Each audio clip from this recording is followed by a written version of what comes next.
Published nearly 30 years ago, can you believe it? Rich Dad, Poor Dad, one of the most famous and widely read financial literacy books ever printed. Is it worth still reading? It has some good points in it. Are they life-changing though? Let's have a look. I'm going to give you my overall rating for the book in a few minutes, but first, here are the 5 main ideas of the entire book. Number 1, the rich don't work for money, they have money work for them. Number 2, money only amplifies the cash flow pattern in your head. Number 3, we all only have 2 assets, time and our mind. Number 4, it all starts with self-discipline. Number 5, learn to manage cash flow, your personal time, and people, and you will be rich. What does it mean to have your money work for you? This is the book's entire premise of investing money and using the money that money makes to buy things. It's about buying assets, real estate, stocks, owning a business, anything that actually generates money for you. In order to become rich, you need to know how to become rich first. Okay, so Rich Dad, Poor Dad in 4 sentences. The first one is, Rich Dad, Poor Dad follows Robert Kiyosaki, basically between 2 dads, his real dad and a neighboring dad. The second sentence that describes the book in the best way is this quote right here. Rich Dad says, I have more than 150 employees and not one of them has asked me what I know about money. So most will spend the best years of their lives working for money, not really understanding what it is they're working for. We don't seek that information. Even now today, we have unlimited access to information, but how many of us are spending our time learning financial literacy? And that comes to the 3rd sentence of the book, and I put this in a question: do you know what you are working for? And the 4th sentence that sums up this book beautifully is, it's not about how much money you make, it's about how much money you keep. I gave this one a 4.5 stars out of 5, and I rate that as a great. I have a leveling system, you can check it out on my website, but it's a solid book. I really just saw this as a mindset book. It's a very simple read. The stories are relatable. Getting into more of the summary breakdown, the first point is the mindset aspect. Your mind is your number 1 asset. And most people don't get rich because they are never taught how to use their mind in traditional school forms. We go to school and we learn how to be employees, basically. You go to school, you go to university, then you come out and get a job. Like, that is the set linear path for millions of people all around the world. Like, that is what you do. It's safe, it's predictable, and can you get rich doing that? Yes, absolutely. Lots of people do that. But is it for everyone? Is it the best way to do it? And one of the big arguments in this book is no, it's not. There are other ways to do that. We're never really taught how to use our mind to make money. It all starts in your belief. And one of the questions he kind of frames here is, the rich dad versus poor dad say 2 different things. One says, oh, I can't afford that. And the other one says, how can I afford that? And this one specifically has really changed my life a lot, because I think about this all of the time. How can I afford that? Gets you thinking of different ways and problem solving, how you can afford the things that you want to in life. Okay, and the next part of this book that I really love, that no one really talks about, is emotion. Most people, when it comes to finances and money, are very, very, very emotional. Probably the most emotional aspect of our lives is when it comes to money. One of the quotes that I really loved here in this book is, learn to use your emotions to think, not think with your emotions. One of the things that I will mention many times in my videos is that I believe in 100% responsibility in your life. It's so easy to blame other people, blame your circumstances, blame where you are, but in reality, it's your responsibility, 100%. Fault versus responsibility, those are 2 different things. Yes, sometimes it's not your fault, but it's 100% your responsibility. How you respond, how you deal with it, it's your life. It's your life. What are you going to do with it? And with your financial situation, it's your responsibility to figure that out, no one else's. And he also talks about having guts to make the decisions in life. And he says this: guts, chutzpah, balls, audacity, bravado, cunning, daring, tenacity, and brilliance. This factor, whatever it is labeled, ultimately decides one's future much more than school grades. And again, I love this as well because it's so true. At the end of the day, it's just, are you going to do it? Yes or no? Are you gonna take that scary step and start that business? Are you gonna take that scary step and create some content? Are you gonna take that scary step and get up on stage, do some stand-up comedy? Are you going to do it? Yes or no? That's really all it comes down to at the end of the day.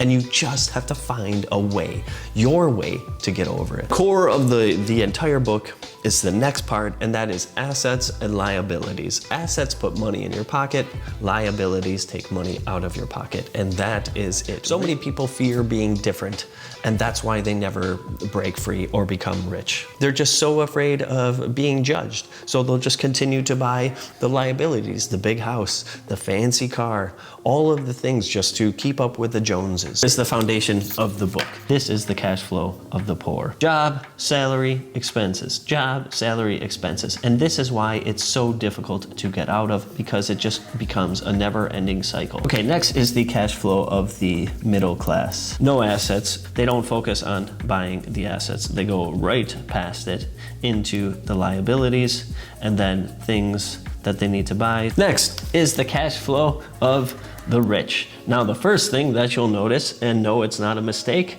is in this area, there's no job. How about that? So rich people don't have jobs. Rich people just own assets. Those assets generate income for them. This is the key word. They own. This is where, again, it gets controversial, but you generally need a job or you need some income coming in first to buy assets so you can get to this point. And this takes a very long time. I think the book kind of breezes over it and makes it seem very easy, but it's not. It takes time and it's slow. Okay, in the book, he lists 5 common obstacles that people have to overcome if they want to be rich. And the first one is the obvious one, fear. Stop being afraid of failure. Just go and do the thing. You actually suck at anything new you're going to do. You suck. You're terrible. That's okay.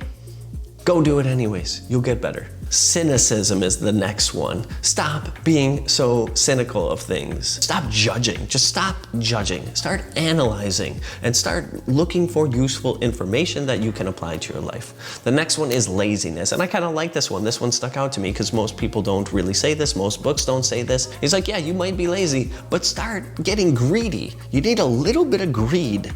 And that's okay. The next one is a great one. It's bad habits. And it's about overcoming those bad habits, spotting them, becoming honest about your life, where your bad habits are, and finding ways to stop them. The next one is arrogance. And I believe a lot of us have more of this than we actually admit. We don't want to admit that we don't know something. Especially in the age of information, is that so many people are like, yeah, I know that, or they can just look it up. But nobody wants to admit, like, yeah, I have absolutely no idea about financial literacy. I have no idea what I'm doing. Admitting to yourself that you don't know, so then you can start to learn. And this might be my favorite part of the book, and it's often, again, another thing that's not really often talked about is the wants versus don't wants. But he highlights the I don't wants, your anti-vision for the future, all the things you don't want. We're motivated more by the things that we don't want than the things that we want. It's that pain-pleasure balance. We avoid pain more than we go seek pleasure. So this is a great way to leverage the pain, like, oh, I really don't want to live this way.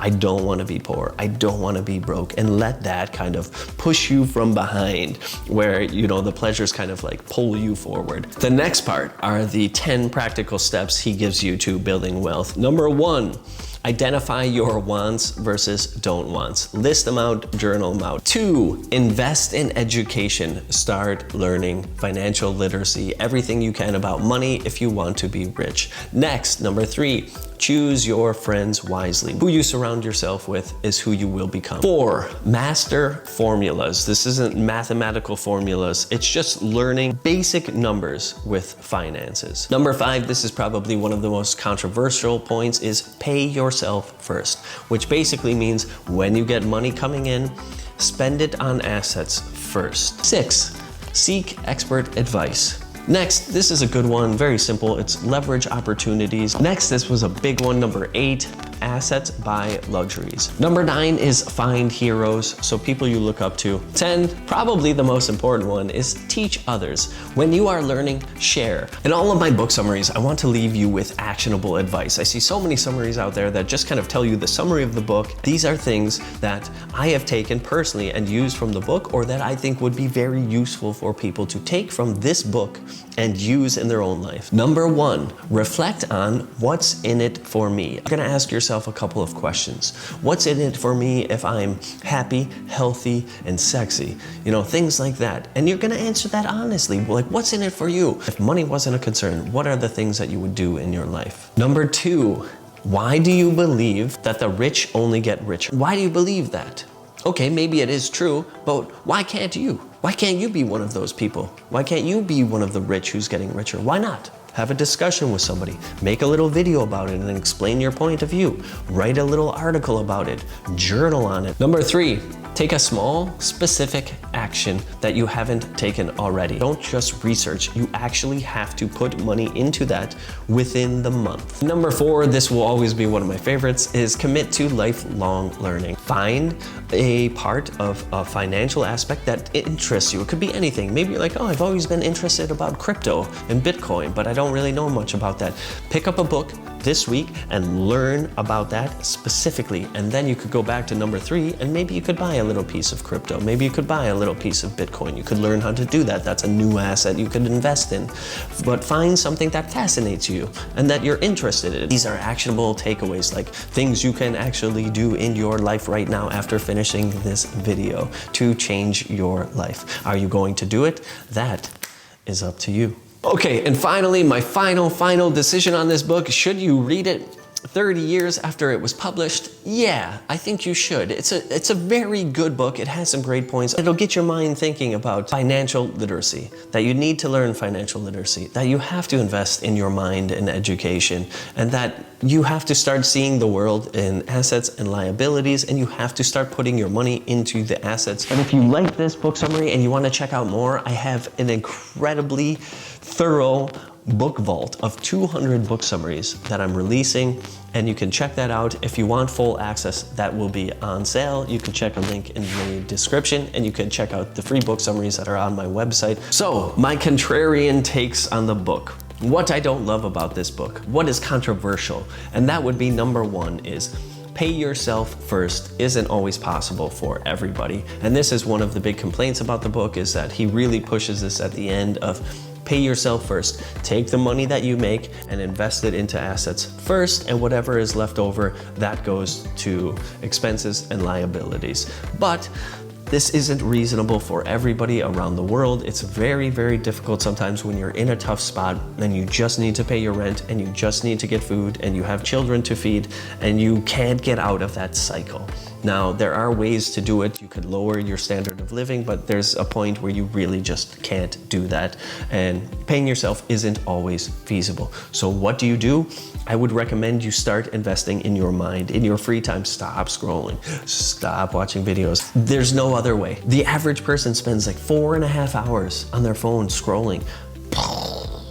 I can't even tell you what you can do in 4.5 hours every single day with focused learning. Number 2, this was something I felt from the book, and it's real estate isn't for everyone. A big part of this book is real estate. There are other alternatives, and the book doesn't really dive into too many alternatives, but you have to own something. This is a big one. Number 3, my contrarian take is a normal job is okay. This book really shits on people with a normal job. The whole premise is normal jobs suck. People with normal jobs just make money and then they spend it. Or they make money and they buy things that are liabilities that they believe are assets, like a house. Normal job's okay. If you're happy working a normal job, you're probably not watching this video. Just know that you can still get rich through a normal job if you make the right decisions and you invest in your mind.